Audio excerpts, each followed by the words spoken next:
Welcome to Somebody Asked Me with Janice Case, the podcast where we take questions I've been asked in the past from so many different roles, along with questions you'll ask and we'll ask together to, learn. Along the way, we'll build our capacity to become a community of problem solvers. I'm your host, Janice Case. Let's get to it, shall we? Welcome to episode 2. So here's the thing. Somebody asked me back when I was a middle school principal how they should make decisions about choosing what classes their kids should take as he approached 7th grade. So this was a mom of a 6th grader. Actually, the exact question was, Mrs. K, that's what they called me back then, should my son take all honors classes next year so it will look good for college? Now, this parent was so well-intentioned, you guys, but in my head I was screaming, oh, please tell me you're not telling your kid that the classes he chooses for 7th grade will matter to colleges.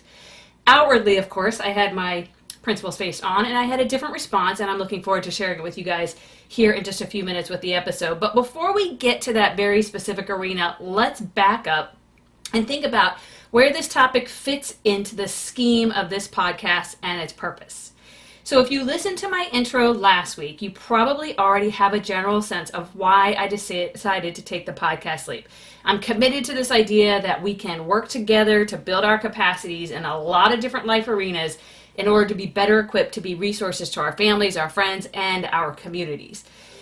In her book, This Is How We Rise, Claudia Chan refers to these different arenas that I'm talking about as departments, because she makes the case that we have to live with a whole life leadership mentality in order to create a harmonious equilibrium where all areas of our life can thrive, right? So the departments she outlines include, and bear with me, and I promise you the podcast notes are going to be on the Facebook page, so don't worry if you can't remember all of these as you're listening. So here's the list. The departments include personal well-being and health, marriage and intimate life partnerships, children and parenting, career and vocation, purpose and social impact, financial well-being, social community and close relationships, physical home, and living foundation. All right, I know that's a mouthful, and I'm not going to go into each of them right now. I'm not going to define all of them right here, but I share them with you because as I reflected on the intro podcast last week, I thought these were a great way to specifically capture what's going to be at the heart of all the different realms we're going to dive into, right, as this podcast journey we're taking together continues. So today's episode then is going to fall into the realm of, you guessed it, children and parenting. So joining me for our conversation today is a local educator and friend of mine from right here in my now home state of California, Rebecca Cook. I asked Rebecca to join us because she has a plethora of experience in education, and I'm going to let her tell you about that. Rebecca, thank you for joining me today. It's my pleasure. Oh, you're so sweet. Tell us about your experience and in general, like when I called you and said, hey, this is what I'm going to be doing, would you be willing to join me as a guest? What are some things that came to mind as far as like your experiences that made you go, okay, yeah, I definitely want to jump in on this conversation? So this topic is actually near and dear to my heart. I spent my entire working time in education in the high school arena, starting as a special day class teacher of my special needs students, moving into activities director, which involved a lot of kids who were very concerned about where they were going to college and what was next. They were very busy people. I spent some time as an athletic director, more busy youngsters that I was working with. And then when I became an assistant principal at a high school, an international baccalaureate high school, is when it really hit me that our kids are so intent on getting into that college and making sure they're taking the right classes at the right time, that they're losing any sense of even growing into figuring out who they are. And so it's a topic near and dear to my heart. And then as a high school principal, having similar conversations to, I think, what you were alluding to earlier with parents about, how can I get my kid where they need to be so that they're the valedictorian or they get into the right college or what have you. So I'm really excited that you asked me to join you tonight because this is a topic very near and dear to my heart. Oh, thank you for that. That's awesome. And that's exactly why I knew you were going to be such a great person for this. So, folks, we're going to break this conversation into two pieces that honestly could each stand alone. This is going to be the first of many opportunities that you guys as listeners are going to have to pop onto the Facebook page. If you haven't liked it already, be sure to do that and say, hey, Janice, I definitely want to hear you guys elaborate on blank, whatever that thing is we were talking about. And I hope you'll consider it for a future episode. That's the kind of feedback I'm going to be looking for, because last week when I promised, I promised it and I meant it last week, that you guys are going to be driving the narrative as we grow together through this podcast. Also, I would have loved, by the way, to have had a school counselor perspective in this conversation in this podcast. And I would have loved to have that queued up and to give you guys that. I don't have it in this conversation, but know that obviously it's incredibly valuable. So I'm hoping that my counselor peeps out there, and there are many of you, are going to listen to the podcast, go onto the Facebook page, and on the thread around these episode notes, make your comments, right? What would you add? What else would you give us or offer to us to consider, etc.? So definitely please be the people who take the lead on that. So, okay, our two parts. First, I'm going to want us to explore a bit about how parents can think about guiding their kiddos through course selection in both middle and high school while letting their kids take the lead. And like I said last week in the sneak peek, I know that's kind of scary. After that, we're going to jump to another really timely piece that's going to hit home for some of you. Right about now is when some of your high school seniors are waiting with bated breath for the emails that will either accept or reject them into a college of their choice. Now, again, disclaimer time, let me just say right here, you guys, there are so many viable paths to take right out of high school. We are only focusing on the college choice right now because of the timing, not because we're suggesting that we're following this kind of outdated idea, really, that a four-year university is the way to succeed out of high school or is the path to a nice, comfy middle-class life. That's a whole conversation for another time. But just so you know, that's why we're focusing on it. So, okay. Now that the introductions and disclaimers are done, let's get to it, shall we? So part one here is, and I started this story earlier, is about, again, that course selection piece and helping parents navigate that. So going back to the story I started with, specifically, I remember this vividly because as a middle school principal, we would hold information sessions, right? Usually in February or March, so that parents by grade level could come and we could say, here are the courses your kid could take next year, here are the levels they could take. And we'd explain all that, right? And during the Q&A section of this presentation, this particular group in this particular night, this mom, as I said earlier, raised her hand in this auditorium and asked that question. And I just thought to myself, okay, we have a problem, right? That the problem is that at the age of 12, I have parents who believe that they needed to be putting the pressure on already for their kids to take, in this case, honors classes to be successful. Now, again, I know not all of you are in middle schools where they have different levels of classes, or maybe they call them different things. But our focus this evening is going to be on if you're in a school where you have kind of general or regular level classes, or a higher level class. It could be honors or something else. And there are lots of arguments for all of those models.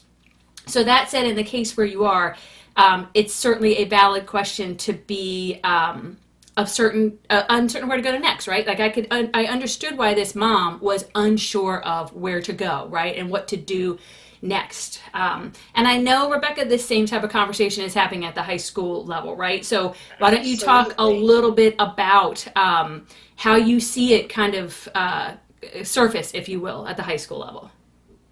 I think what stands out the most for me, similar to your experience, is that ninth grade mom. The mom of the incoming ninth grader who sits in my office in August before school starts as they're selecting classes, if they haven't already done so, and saying, what are the classes my child needs to take to be valedictorian at your high school? Right.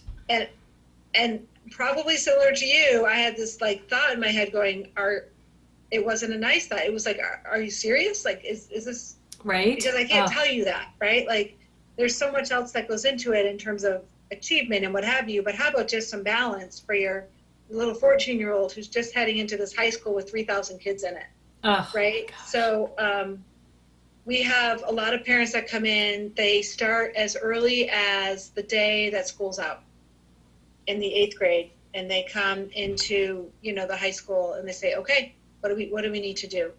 And I think what saddens me, or what startles me, I don't know, maybe saddens isn't necessarily the right word, is sometimes they come without their kids. And to your point earlier is, these children need to start making some decisions with the guidance of their parents, but it's your high school experience, right? Yeah. And that's a hard thing, I think, for some parents to get, and to have me say to them that this is your kid's experience, not yours. And well, imagine doing that too at the middle school level, right? Because I can't agree with you more, right? To think that by the time they get to high school, we have to have the kids a part of every conversation, even the hard conversations that have nothing to do with course selection. Maybe they're about grades, maybe they're having a problem with a teacher, whatever it is. I don't want to go into a rabbit hole, but at the middle school level, even then, and that was really hard for parents to fathom. They really had that instinct of, A, I know what's best, right? Mm-hmm. And B, of course, trying to protect their kids. So everything we say here, I don't want anything to be taken or misconstrued. It's always out of love, and it's always out of good intention. Yeah.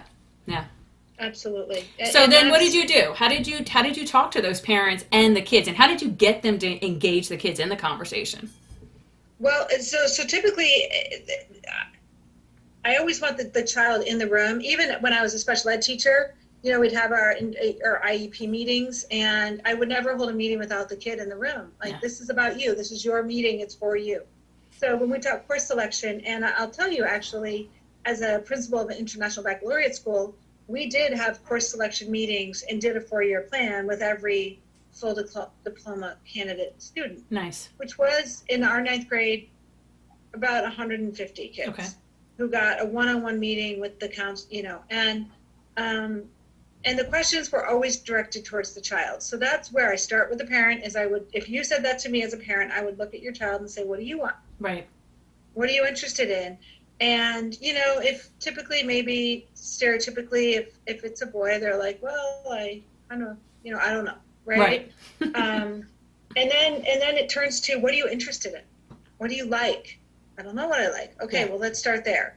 And unfortunately, honestly, in our high school, we had a 6-period day, so there wasn't a lot to pick from. Right. But there was enough that you could pick one thing that's going to grab you, hopefully, and keep you on the path of, I like school. I'm not just here to learn, but I'm actually here to learn and be happy. Right. Or be satisfied or be fulfilled or what have you. Does that make sense? It makes total sense. And I love that message. And that message, of course, and I think for both of us, coming from a teacher lens, then eventually an assistant principal lens, then a principal's lens, and all the work that we did side by side with teachers and counselors and parents, and really that message of, I love that message of how we help them understand that they're here to learn, but also to be happy, right? And you could make an argument that if you feel happy, you'll probably learn at higher levels, right? That's probably the order, right? We like to think sometimes that getting the best grades is what makes us happy. When in fact, there's a lot of research that shows that if you experience happiness, you will be more successful, in this case for our kids, at their studies and at the learning process. Absolutely. And then I will tell you the next step of the conversation for me with the parent is, let's remember, now I'm not a college admissions counselor at all. I'm not, that's not my job. But I will tell you what we hear from college admissions counselors is we need a balanced child. We don't want, when I look at the kids in our school who got into those popular, the UCLAs and the what have you, which have a very low acceptance rate, meaning they have 10,000 kids applying for a few spots, right? Is they're looking for balance.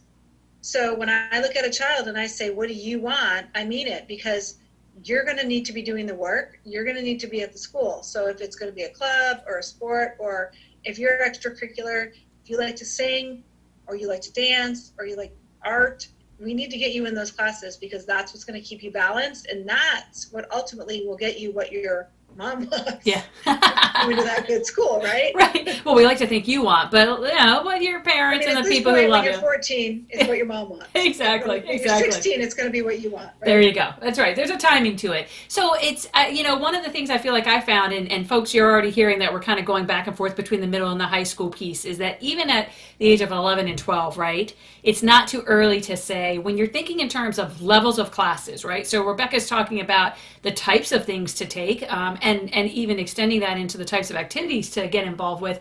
But when you think about levels of classes, right, where do I challenge myself? Where do I kind of stay at the typical or general level, if you will? That idea of starting with the kids with, okay, what interests you already? Where are you already curious?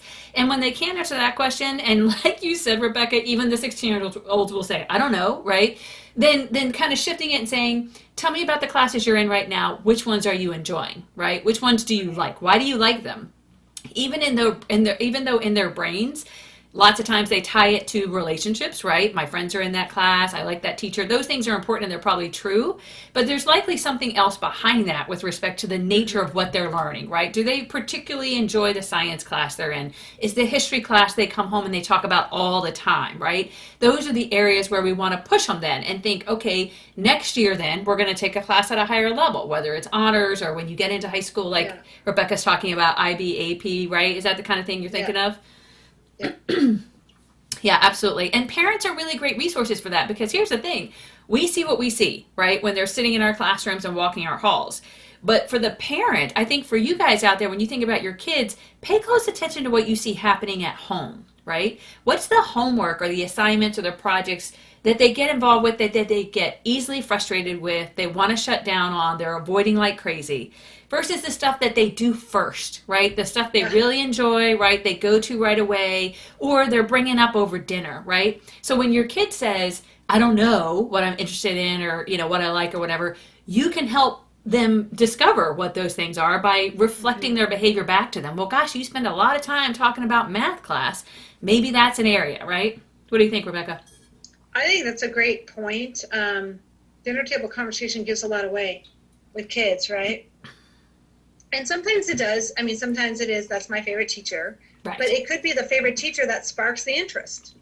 I mean, and that's okay too, and I think the point that I like that you're making is if we're going to talk about course selection and taking just a few higher level courses in the middle school and that translating into the high school, it really does need to be in that interest area. Yeah. Because at the high school, they are going to want to take 3 or 4. Yep. At mine, they took 6, and we can talk about that later.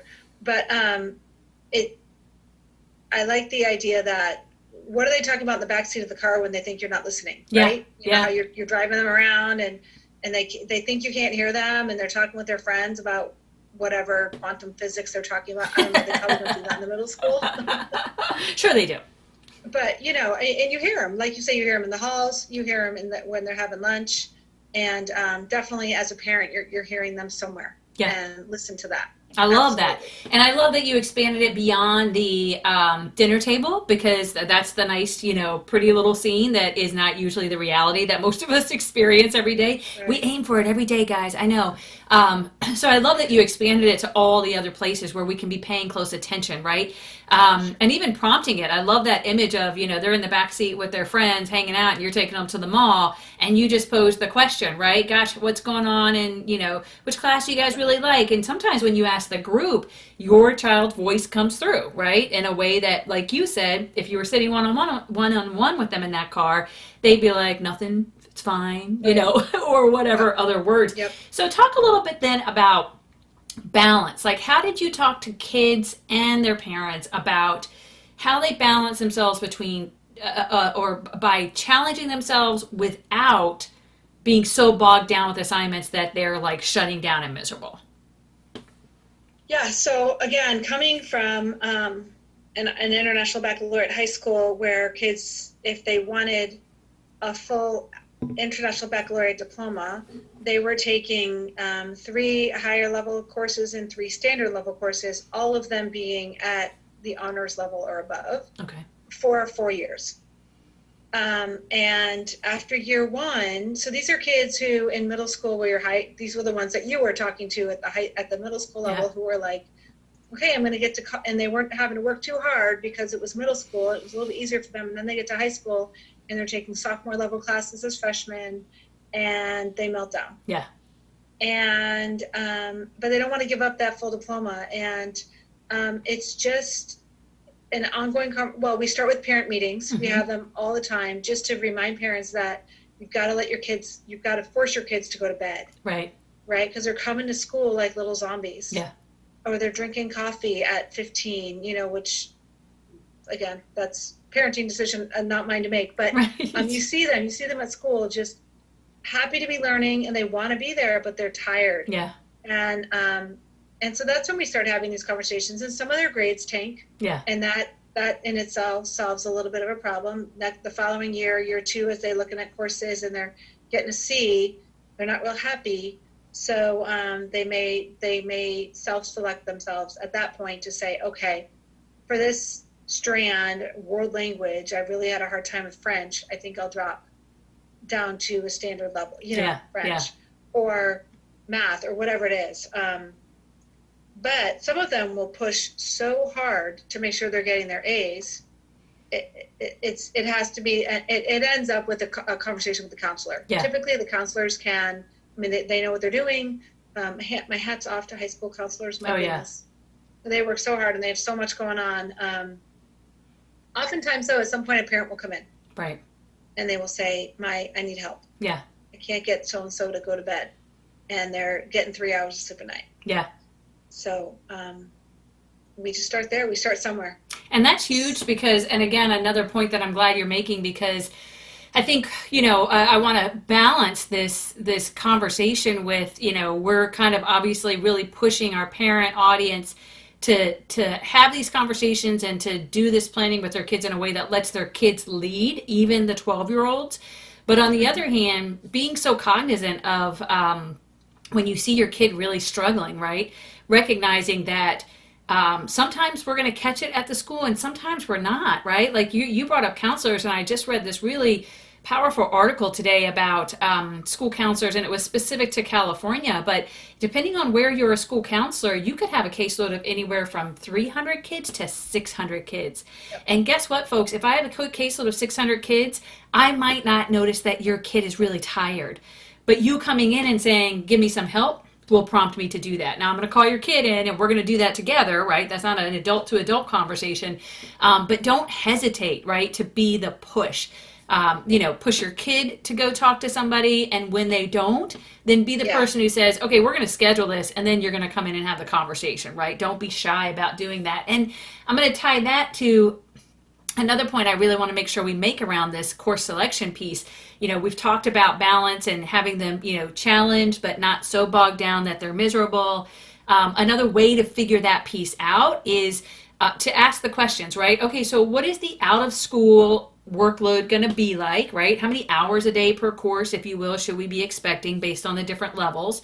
And then can your kid design a plan for that, right? Especially as Rebecca said, if you have the kiddo who on their own is pushing to take all the higher level classes, which is going to happen sometimes, right?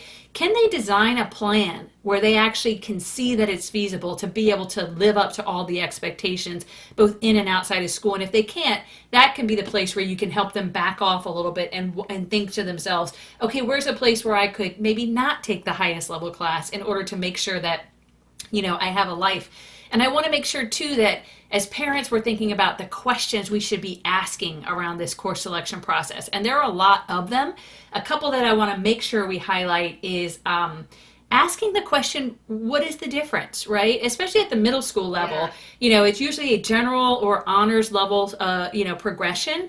What the heck does that mean, right? What's this experience going to be like for my kid? How's it going to be different if he's in a general class or an honors class? And I say that, guys, because I've worked in places where the only difference really was they got more homework in an honors class, right? It wasn't that there was a different learning experience that they were having. So asking the question, what's going to be different about the learning experience if my kid takes on that higher level class? And likewise, I would encourage you to ask, what kind of support Are they going to provide the spectrum of learners in those classes, regardless of the levels? Because even in my honors class, I'm going to have a spectrum of learners, right? I'm going to have the kids who get it right off the bat, and I'm going to have the kids who are going to need scaffolding and extra support to get it.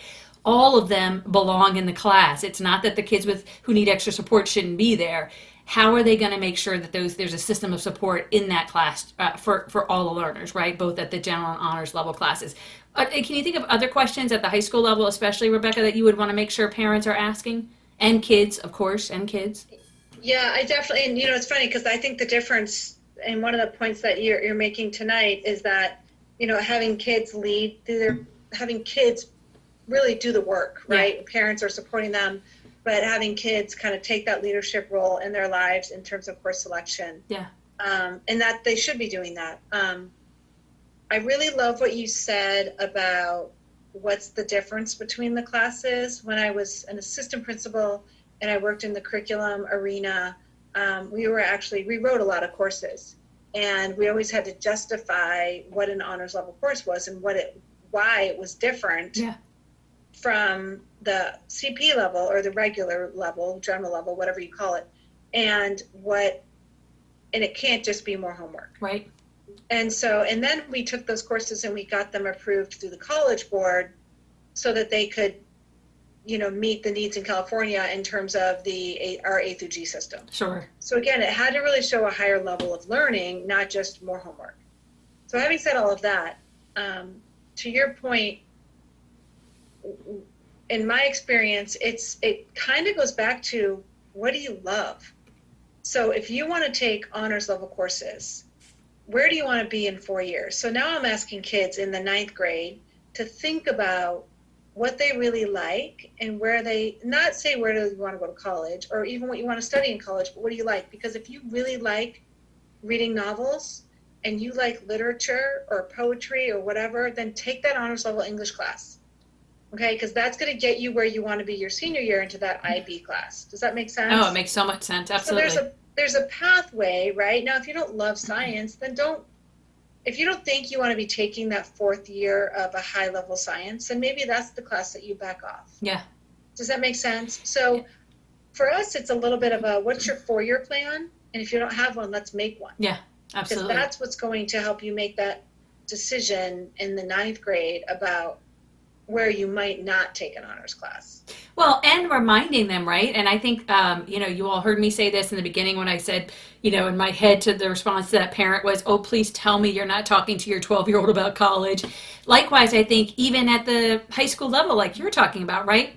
Constantly reinforcing with parents and kids, there is not a decision you will make here that will close a door for your kid, right? You taking your choice to not take the 4th year of IB, AP, whatever it is, science, does not then ensure that you will never have the opportunity to go to a career in science if you suddenly change your mind later, right? We live in a world where people are going to have 10 careers in their lifetime, not jobs, but career paths. So I think the great thing about what we can do for kids now is really reinforce that, right? That make the decision that's right now. Don't try to predict the one that's going to be right 4 years from now.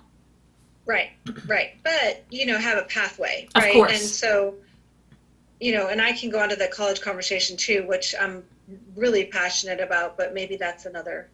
Well, I think we're actually almost ready to transition. So the only other thing I wanted to make sure I said while we're on this piece about level of class and course selection as you think in terms of middle school through high school, and maybe this is more of a middle school thing, maybe it's not as much of a high school thing, but be careful of the myths, right? Or better word is probably assumption. Be careful of the assumptions you might carry around. And one of the ones that really stuck with me as a middle school principal because it offended the heck out of me for the kids in our school was the assumption that all the kids with behavior issues are in the lower level classes, right? I need my kid in all honors to get them away from the problem children. And that was such a myth. And obviously we had lots of conversations with parents and kids about that, but just as an example, check your assumptions, right? When you're really coming to the final conclusions about these classes with your kids, and help them check theirs, right? So at the end of the day, they should be able to answer why, right? Why they selected each of those, what was behind it. That's probably the most important part of the conversation. And if they come up with anything along those lines, then make sure you're pushing them in the direction of actually getting the real answers to those, right? Going to the people at the school who can do that. So let's shift then. We're going to shift the conversation to those seniors who are anxiously in this very moment, right, awaiting college responses. And it just feels more stressful now, right, than ever before.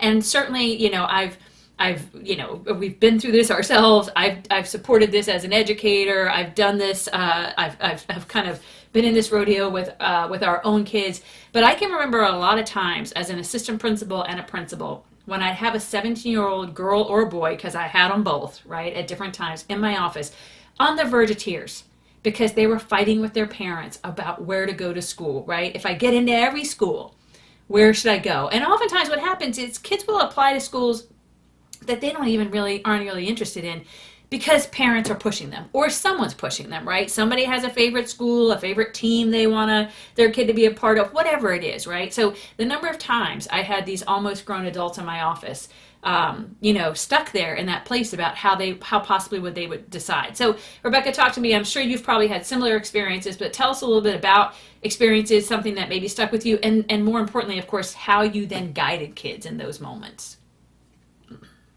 Well, gosh, there's so many. It's interesting because one of the things that we always celebrate at the high school level is what's your next step, right?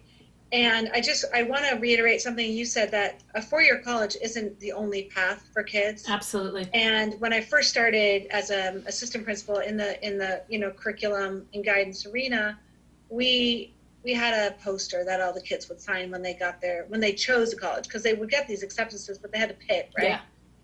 And at first it was 4 years only. And I'm like, why are we only celebrating 4 year, right? Let's see. No. So then we went on to 2 year, and then it became, I don't care where you're going, as long as you've made a commitment to go somewhere. If you're going to beauty school, if you're going to a trade school, if you're going to a 2-year college, heading to the military, it doesn't matter where you're going, just as long as you have a plan and you stick to it, you're on the wall. Yep. So that's one piece that I think in terms of myths with kids, you just have to have a plan to go somewhere. Yeah. Now, the other thing is the 9th grader who says, I'm going to UCLA. I don't care about anything else. I'm going to UCLA. I want to be a Bruin, and that's it. And then the others, right? I want to go here. I want to go there. What I try to remind them on a regular basis is fit. It has to be about fit. I know a lot of our kids go on trips to see colleges, and they'll get there and they'll be like, oh. Right. I mean, that happened to me on a personal note 100 years ago when I was looking at colleges. My mom took me on a little road trip. My mom and I, I'm the youngest of 6, so it was very special to go on a road trip with my mom, and I wanted to go to this one particular college to be a PE teacher. Right. And I got to that college and I hated it. I hated it. Yeah. I hated everything about it. And then she took me down the road to this college that I didn't want to go to, but she's like, I want you to look at it. My friend's daughter went there, blah, blah, blah. Sure. So I looked at it. I'm like, I'm not going here. It's an all girls school, which really it's an all women's college. But so anyway, and I ended up there. And I think you already know this about me. I firmly believe in fit for colleges. Yeah. So those are the conversations that we end up having with kids is, we're glad you got into 6 colleges. I want you to look at your financial aid form. Yeah. And I want you to look at fit. And sometimes you're probably not going to like it that I'm saying this. Sometimes it is a little more, the fit is a little more expensive. Sure. So then we talk about scholarships, and we talk about all the other things that you can do to get creative to pay for college, because if it doesn't fit, you're not going to stay. Yeah. Absolutely. And I love that you noted I might not like that, because yes, I know fit's important to you. It's really critical to me, but certainly we've had conversations about what I add to that list is the finance piece, right? Because, and there's a lot of research out there that people can explore on their own about the value of a 4-year degree right now. And there's a lot of questions about what it's at creating for us. And again, these are going to be many conversations we have across podcasts for, I hope, years to come. But a part of it, what I certainly have always said to kids and parents is make sure the finances are worth it, right? Now, but what you did that I think is incredibly important is if it's the fit, how can we make it work, right? And the only thing I hope for kids and their parents is that the way we make it work isn't mortgaging the home and going into Right, such significant debt that for 10 years after, somebody's paying loans that they can't afford, right?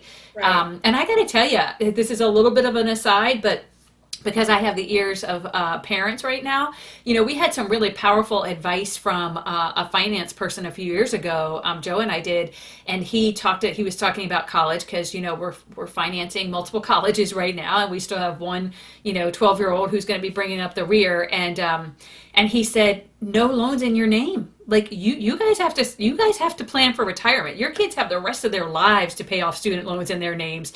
Definitely don't do that. Now, I love that Rebecca gave the disclaimer earlier that she's not a college admissions counselor. Neither am I, nor am I a finance guru by any stretch. So I share that as a casual piece of advice shared with me by someone. But to your point, lots of times there are ways, right? Lots of times those small private schools like you're describing Oh offer a yeah. lot more scholarship money, right? Mm-hmm. Yeah, yeah. So Well, and can I jump in? please, I want to say something you just said about loans and kids, and yeah, I know this is a little off topic, but it goes right back to what you said about letting kids lead. yeah, You said that earlier, letting them lead in their course selection, right? Let them lead in the colleges that they want to apply to. And when they are ready, let them lead on getting their loans. I agree with that. I think that you kind of set the stage. If they're in middle school and you're saying, okay, you're picking, you know what I'm saying? yeah, You're yeah, slowly growing them into their own leadership and saying, now, yeah, you're an adult now, and these loans are in your name. yeah. And And what are you willing to incur, right? right, Yeah, I right. mean, And it's scary though, yeah, I did that, right? And of course it's very different now. Colleges is very, very expensive. yeah. And another thing I thought I would never say in a million years is there's certainly no harm in going the community college route. Oh my gosh, right? If I could do it But I over will again. tell you, years ago, I would have been like, no Yeah, way. of course. It's a different experience now. I think they're amazing. Some of them are very high quality, right? You're taking great classes. Absolutely. You're getting the same basics out of the level. way. Yep.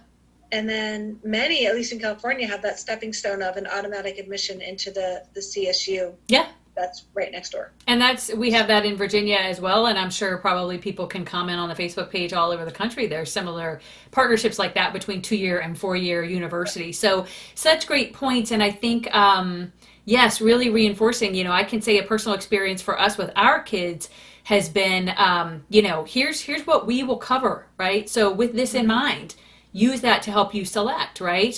We have one daughter who decided on an out-of-state school, and we said, we'll cover what it would cost to go in-state. So you have to decide how you're going to Right. finance the rest. And that, like you said, that spurred her to just go after the scholarships, right? Like nobody's business, in a way that I don't think a kid would if they thought somebody was going to bankroll the whole thing, right? And I paid for college myself, so I'm one of those people who believes every kid should have some skin in the game, right? So Yes. whether they need to or not, based on their parents' capacity financially, I think it's a good thing for every kid to come out with a little bit, right, where they have to cover it. But again, just my own personal piece there. Well, I think you're absolutely right, especially when it comes to if you're going away to college. I mean, your whole point of skin in the game is very, very true. Like this is costing. I remember. This is my secret aside. This is something that my high Okay. school kids All don't right, know, let's hear and it. please don't let them know. Of course But not. don't let me forget to get back to my point about parents is when I was a freshman in college, and yeah, I was paying for part of it. I was earning my first C ever. Yeah. And I'm like, oh my gosh, wait, I'm paying for this and I'm getting this is ridiculous. Right. It jump started me. That was over, right? Yeah. I was getting back into my studies. But what I wanted to say about the colleges and fit and all of that is I would encourage all parents, and high school counselors may kill me if they're listening, to get in and talk to those counselors. That's what they're there for. Those high school counselors know what they're doing. Yeah. And yes, some of them have caseloads of 500. Make the appointment. They will meet with you and they will send you in the right direction. And Yeah. every high school counseling office has a pile of scholarships, Oh my gosh, right? and Yeah. they know what they're doing. And there are millions of dollars that are left used on the table every year Yeah, we could for do like scholarships. again another episode just about that. That's so true. And Absolutely. for my high school counselors listening who are already overworked, if you need Rebecca's private email and cell phone number, just let me know. I'll be happy to send those out to you.